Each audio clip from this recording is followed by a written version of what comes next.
മാത്രമല്ല, ഒന്ന് ശ്രദ്ധിച്ചു കഴിഞ്ഞാൽ സാമ്പത്തിക ലാഭവും നമുക്ക് സ്വന്തം. കാണാം സിന്ദൂരത്തിന്റെ അടുത്ത ടെക്നിക് ക്രാഫ്റ്റ്.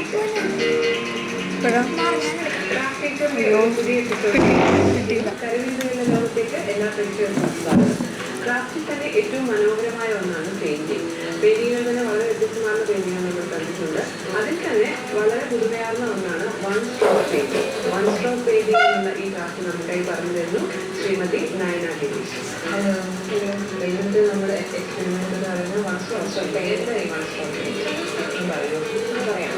നമ്മൾ പിക്ചർ വരയ്ക്കാതെ ഫ്രീ ഹാൻഡായിട്ട് ചെയ്തു പോകുന്ന പെയിന്റിങ്ങാണ് വൺ സ്ട്രോക്ക് പെയിന്റിങ്. ഇതിന് ഒരു സ്ട്രോക്ക് സ്ട്രോക്കിൽ ചെയ്തു പോവാണ് മത്സരം. അതിന് എപ്പോഴും ബ്രഷ് കുറച്ച് വെറ്റായിരിക്കണം. നമ്മൾ നോർമൽ ചെയ്യുന്ന പോലെ ഡ്രൈ ബ്രഷിലല്ല നമ്മൾ ചെയ്യുന്നത്, കുറച്ച് വെറ്റായിട്ടുള്ള ബ്രഷിലാണ് ചെയ്യുന്നത്. ശരി, പുതുസായിട്ട് നമ്മൾ കളറെടുക്കും, സെവൻ കളറെടുക്കും. ഇനി നമ്മൾ അതിനൊന്ന് പടർത്തിയെടുക്കും അല്ലേ, എടുക്കുകയാണ്. ശ്രദ്ധിക്കേണ്ട കാര്യം ബ്രഷ് ഒരിക്കലും ഉണങ്ങിയിരിക്കരുത്. കുറച്ചൊരു നനവോടുകൂടി വേണം ബ്രഷ് ഈ വൺ സ്ട്രോക്ക് പെയിന്റിങ് ചെയ്യാൻ ഉപയോഗിക്കാൻ. ആദ്യം ഒരു സൈഡിൽ ഒരു കളർക്ക് മഞ്ഞയെടുത്ത് ഒരു സൈഡിൽ പച്ച എടുക്കും. എന്നിട്ട് നനവുണ്ടല്ലോ അത് വെച്ചിട്ടൊന്ന് സ്പ്രെഡ് ചെയ്തെടുക്കും. അതിനുശേഷമാണ് ചെയ്യുന്നത്. സാധാരണ പേപ്പറിൽ തന്നെ ഇത് ചെയ്യാം. ഇത് ചാർട്ട് പേപ്പറാണ് ചെയ്യാം. ഞാനിപ്പോൾ ചാർട്ട് പേപ്പറിലാണ് ചെയ്തത്. ഫാബ്രിക് പെയിന്റ് യൂസ് ചെയ്യാം. ഫാബ്രിക് പെയിന്റ് യൂസ് ചെയ്യുന്നത് നോർമൽ ഫാബ്രിക് പെയിന്റ്. അപ്പോൾ ഫാബ്രിക് പെയിന്റ് യൂസ് ചെയ്യുന്നത് തന്നെ സ്വാഭാവികമായിട്ടും നമുക്ക് ഡ്രസ്സിങ് ചെയ്യാം. ഇപ്പോൾ ഡ്രൈ ആയി പോരുത്, കുറച്ച് വെറ്റായിട്ടില്ല. എപ്പോഴും കുറച്ച് ചെയ്യാൻ പറ്റുന്ന ബാഗുമാണ്.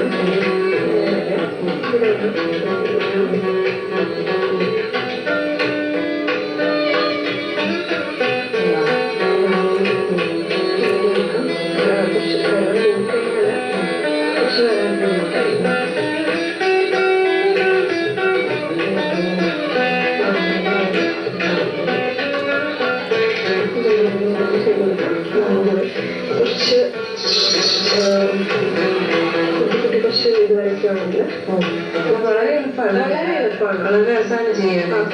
ഈസിയാണ്, കാണാനും ഭംഗിയാണ്. പെട്ടെന്ന് തന്നെ നമുക്ക് അതിന്റെ ഇത് കിട്ടും. അതുകൊണ്ട് കാണാനും ഭംഗിയാണ്. ഫ്രെയിം ചെയ്ത് വെക്കാം. പ്ലെയിൻ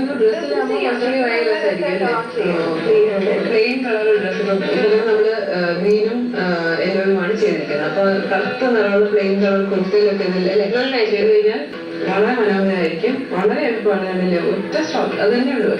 വൺ സ്ട്രോക്ക് പെയിന്റിങ് അങ്ങനെ തന്നെയാണ്. ഒറ്റ വര അത്ര തന്നെയുള്ളൂ. വളരെ എളുപ്പത്തിൽ ചെയ്യാം.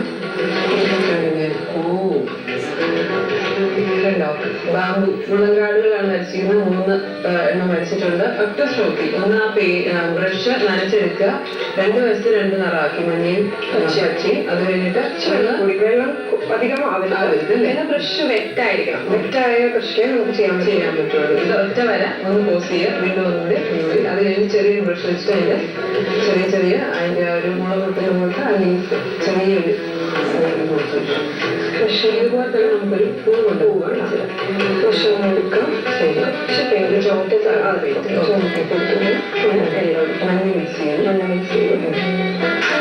കൈ എടുക്കാതെ തന്നെയാണ്. കൈ എടുക്കാതെ സ്പ്രെഡ് ചെയ്ത് പോവാ. വളരെ എളുപ്പത്തിൽ നമുക്കൊരു പൂവായിട്ട് എടുക്കാം. അതിനൊരു ക്യാൻവസിൽ കൊടുക്കാം.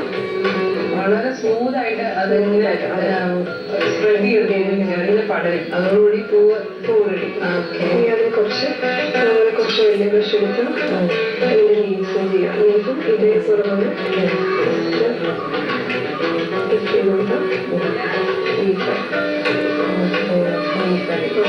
ഒരു കാണിപ്പാണ്. ഒരു ചുവപ്പ് കളർ, അതിൻ്റെ ഒരു മഞ്ഞ ചെറിയ വരയ്ക്കാൻ ഒരു കഴിവുണ്ടെങ്കിൽ നമുക്കത് ഭംഗിയായിട്ട് ഒരു പഞ്ചായിട്ട് അറേഞ്ച് ചെയ്ത് വെക്കാം. ഓക്കെ, ഒരു ബ്രഷ് അനക്കാതെ ഒറ്റ സ്ട്രോക്ക് ഇങ്ങനെ കടന്നു ചെയ്യുന്നു. പിന്നെ ബാക്കി ചെറിയ ബ്രഷിൻ്റെ എല്ലാം കൊടുത്തു കഴിഞ്ഞപ്പോൾ സൂപ്പർ. തീർച്ചയായിട്ടും ഇത് ട്രൈ ചെയ്ത് നോക്കാം. ചെറിയ കുട്ടികൾക്ക് പോലും ഇപ്പോൾ മനസ്സിലായിട്ട് ചെയ്യാൻ പറ്റുന്നതാണ്. അപ്പോൾ എന്തായാലും വളരെ നന്ദി ഇതൊക്കെ എത്തിച്ചതിന്. അപ്പോൾ എന്തായാലും വളരെ എളുപ്പമുള്ള ക്രാഫ്റ്റാണ് വൺ സ്ട്രോക്ക് പെയിന്റിങ്. പേര് പോലെ തന്നെ ഒറ്റ വര, അടിപൊളിയായിട്ടുള്ള ഫ്ലവേഴ്സ്, പൂക്കൾ എല്ലാം ഡിസൈൻസ് ആയിട്ട് മാറും. തീർച്ചയായിട്ടും വീണ്ടും ട്രൈ ചെയ്ത് നോക്കുക. ഇതുപോലെ മനോഹരമായ വളരെ ക്യൂട്ടായ ക്രാഫ്റ്റുമായിട്ട് വീണ്ടും ഇതേ സെഗ്മെന്റിലൂടെ കാണാം. അതുവരെ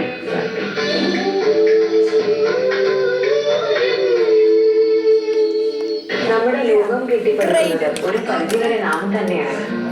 ഇന്നത്തെ സിന്ദൂരത്തിന്റെ ഈ എപ്പിസോഡ് ഇവിടെ അവസാനിക്കുകയാണ്. നിങ്ങളുടെ വിലയേറിയ അഭിപ്രായങ്ങളും നിർദ്ദേശങ്ങളും ഞങ്ങൾക്ക് എഴുതി അറിയിക്കുക.